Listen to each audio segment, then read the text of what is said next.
Afan Ustaz, ketika kita berbuat salah kepada orang tua, lalu kita meminta maaf, tetapi tidak dimaafkan, apa yang harus kita lakukan? Terus minta maaf, doakan orang tua, terus berbuat bakti sama orang tua.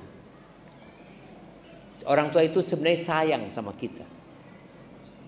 Dia tidak memaafkan kita itu berat, tapi boleh jadi kita sudah menyakiti hati. Maka teruslah berbuat baik ya. Dulu ada satu kawan, dia cerita, Ustaz, ibu ana marah sama ana, Ustaz.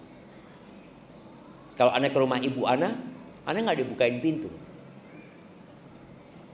Apa yang harus ana lakukan? Antum datang tetap. Datang, duduk di depan pintu ibu. Nunggu sudah 1 jam, Ustaz. Nggak dibuka, ya udah nggak apa-apa. Antum duduk berzikir, baca buku. Setelah 1 jam, antum bilang, Ma, ana izin pulang, Ma. Assalamualaikum. Pulang aja. Lama-kelamaan dibukain pintunya sama ibu. Ibu itu sayang sama anaknya. Tapi kadangkala dia sakit hati sama kita. Maka antum jangan pernah menjauh. Tadi kata Allah, wasahibhuma, dampingi. Nggak dibukain pintu, nggak diajak ngomong, ya udah duduk di sebelah ibu. Ketika sudah waktunya pulang, antum minta izin untuk pulang. Semoga dengan itu Allah buka pintu hati ibunda untuk memaafkan kita.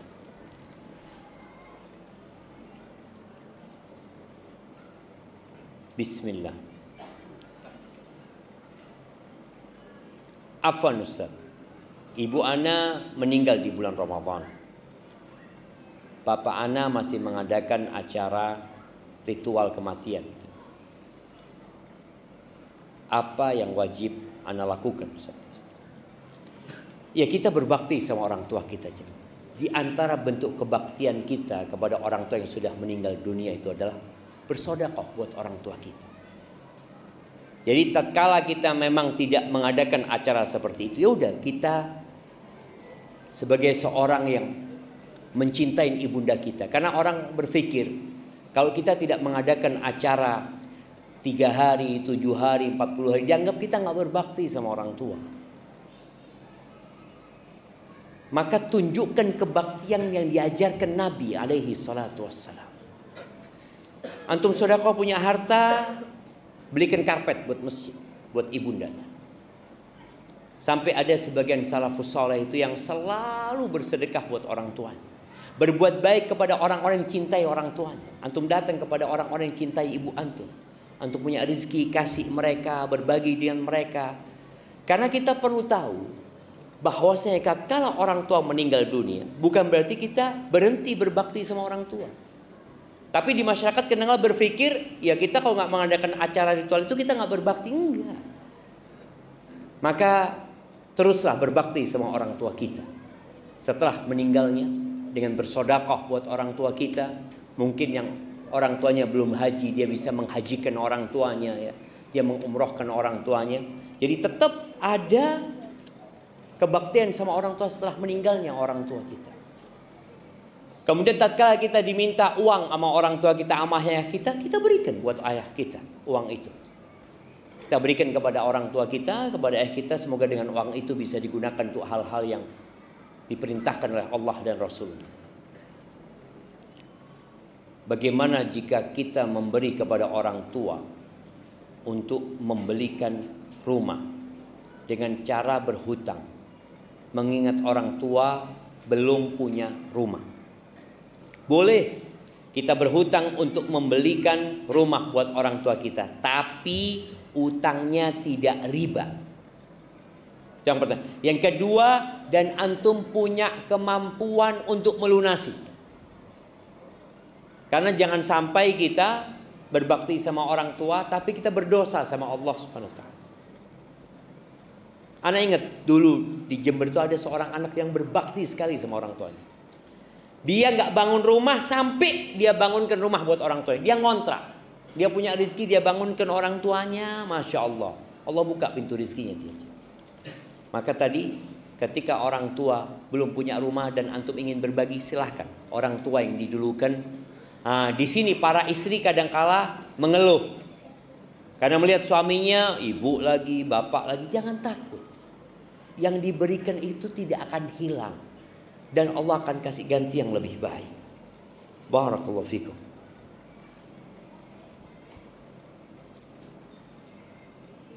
Ustadz, abang sepupu anak punya istri yang hidup hedon. Gaji suami 15 juta.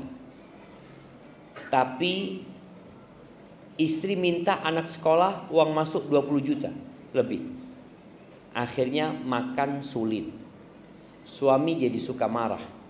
Terakhir istri minta cerai. Istri mau iPhone seri tertentu. Suami hanya mampu belikan yang murah. Beberapa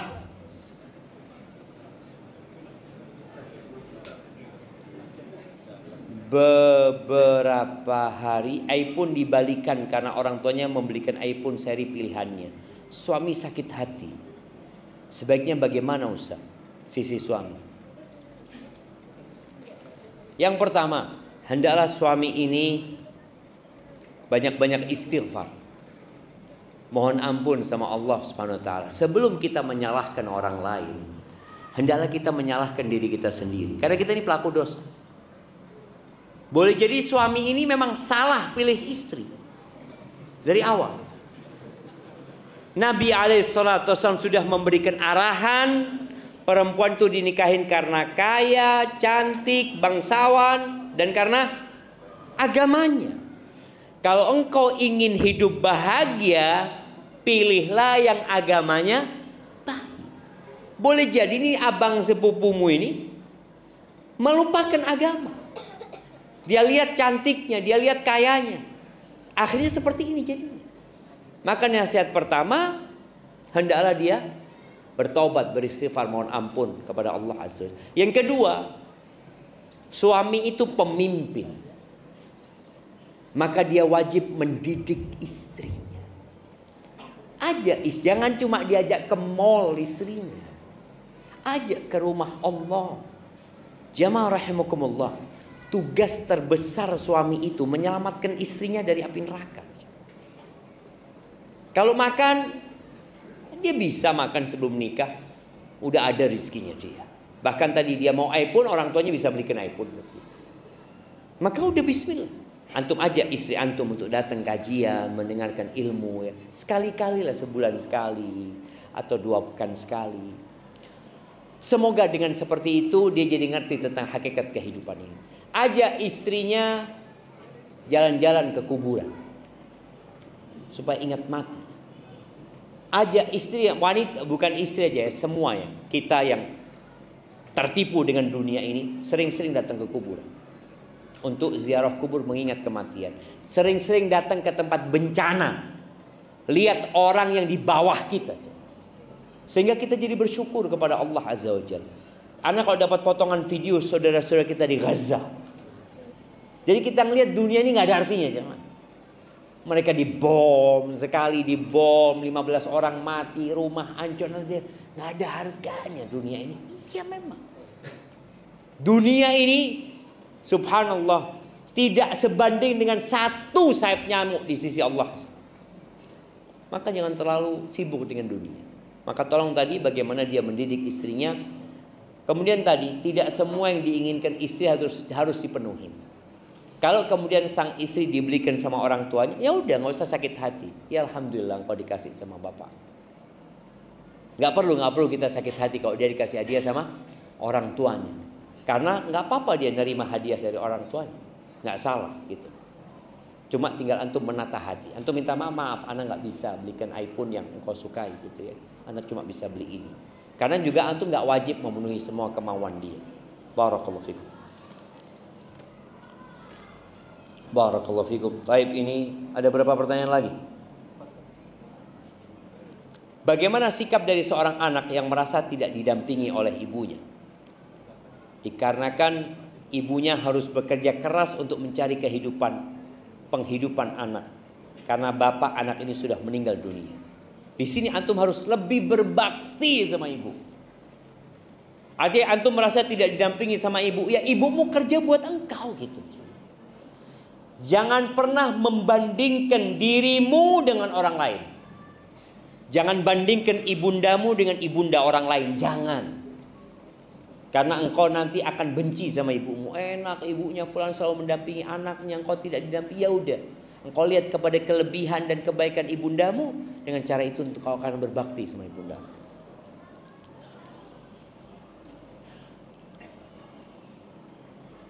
Apakah boleh kita sedekah kepada orang tua kita? Syukran Ustaz. Ketika orang tua kita tidak mampu, kita bukan sedekah, kita wajib memberikan nafkah kepada orang tua kita.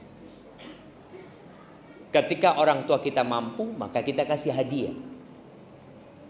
Jadi bukan sedekah buat orang tua tapi nafkah. Memang sebagian ulama berbicara bagaimana kalau orang tua kita punya utang yang besar, bisa nggak kita kasih zakat untuk melunasi utangnya? Jadi bukan untuk memberikan nafkah ya, tapi untuk melunasi utang-utangnya. Sebagian ulama membolehkan karena orang tua kita nggak mampu dan punya tanggungan yang besar. Izin Ustaz, bagaimana cara berbakti kepada mertua orang tua istri yang mana mereka membenci anak? Taib, ada asap, ada api. Pertanyaannya, kenapa antum dibenci sama mertua? Kita nih, anak ini wajib berbakti sama bapak ibu anak, bukan wajib berbakti kepada mertua. Istri kita wajib berbakti kepada orang tuanya. Bagaimana suami ini membantu istrinya berbakti sama orang tuanya? Memang ada mertua yang materi, orang tua yang materi, yang semua dinilai dengan harta. Ya udah, jangan terlalu diambil pusing menghadapi mereka. Ketika kita memang punya harta, kita berbagi harta. Kita nggak punya harta, kita berbagi perhatian. Maka tadi kalau antum dibenci sama mertua, apa penyebabnya? Boleh jadi antum pernah menyakiti mereka, maka minta maaf kepada mereka. Mungkin itu yang dapat ana sampaikan pada kesempatan kali ini. Jamaah rahimakumullah. Karena ana harus kembali lagi ke Batam gitu ya. Perjalanan masih panjang. Ana ucapkan jazakumullah khairan buat semua yang hadir di tempat ini ya. Apalagi buat yang berdiri di sana. Dan semoga Allah mengumpulkan kita di surganya sebagaimana Allah mengumpulkan kita di tempat ini. Allahumma qsim lana min khasyatika ma tahulu bihi bainana wa baina ma'siyatik wa min ta'atika ma tuballighuna bihi jannatak wa min al-yaqini ma tuhawwinu bihi alaina masa'ib ad-dunya wa matti'na bi asma'ina wa absarina wa quwwatina ma ahyaytana waj'alhu al-waritha minna waj'al tha'rana 'ala man zalamana وانصرنا على من عادانا ولا تجعل مصيبتنا في ديننا ولا تجعل الدنيا أكبر همنا ولا مبلغ علمنا ولا تسلط علينا من لا يرحمنا قولوا آمين. Katakan amin jemaah. Itu doa. Antum dari tadi ngeliatin dong. Itu doa yang biasa Nabi bacakan alaihi salatu wasallam kepada sahabatnya ketika beliau bermajlis. Baik, sampai berjumpa kembali. Subhanakallahumma bihamdika asyhadu an la ilaha illa anta astaghfiruka wa atubu ilaik. Wassalamualaikum warahmatullahi wabarakatuh.